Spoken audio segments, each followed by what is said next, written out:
Bonjour, ici Peter Moore pour The Plot 9/11. Avez-vous entendu parler de l'Islande récemment? Non? Pourquoi? Si quelqu'un croit qu'il n'y a pas de censure actuellement, qu'il nous dise pourquoi on a tout su au sujet de ce qui se passe en Égypte, en Syrie et en Libye, et pourquoi les journaux n'ont absolument rien dit sur ce qui se passe en Islande, eh bien, écoutez bien ceci. En Islande, le peuple a fait démissionner un gouvernement au complet.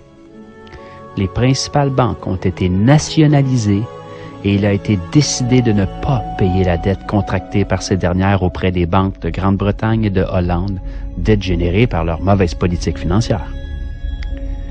Une assemblée populaire vient d'être créée pour réécrire la Constitution, et tout cela pacifiquement. Toute une révolution contre le pouvoir qui a conduit à cette crise. Voilà pourquoi rien n'a été publié. Depuis plusieurs mois, puis même on pourrait dire depuis 2 ans, là, on n'a pas vu grand-chose. Que se passera-t-il si les citoyens du monde en prenaient exemple? Brièvement, voici l'histoire des faits. 2008, la principale banque du pays est nationalisée. La monnaie s'effondre, la bourse suspend son activité, le pays étant banqueroute. 2009, les protestations citoyennes contre le Parlement font que des élections anticipées sont convoquées. Elles provoquent la démission du premier ministre et en bloquent de tout le gouvernement. La situation économique désastreuse du pays persiste.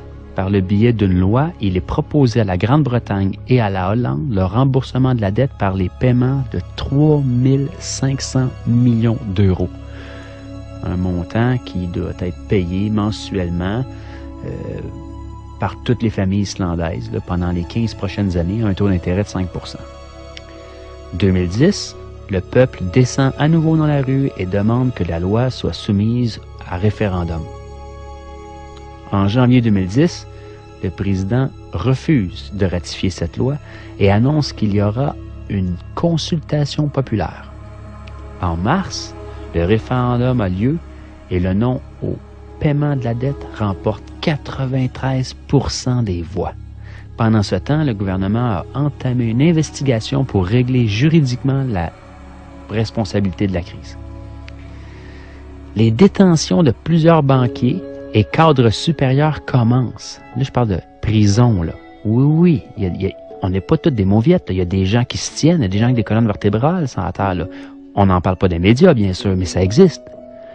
Interpol lance une enquête et tous les banquiers impliqués quittent le pays.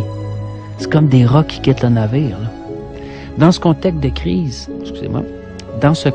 de crise, une assemblée est élue pour rédiger une nouvelle constitution qui reprend les leçons apprises de la crise et qui se substitue à l'actuelle, qui est une copie, dans le fond, de la constitution danoise.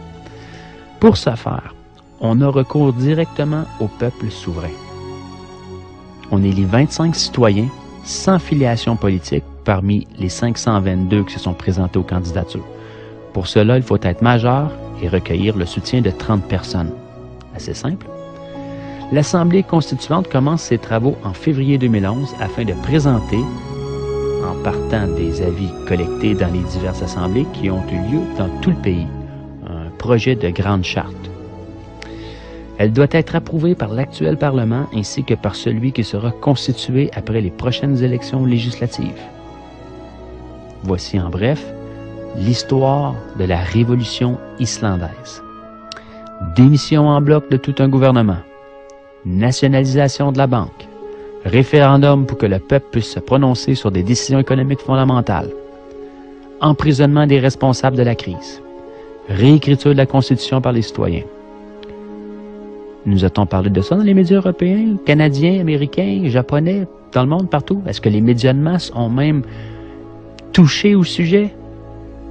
En a-t-on parlé dans les débats politiques, radiophoniques ou télévisés?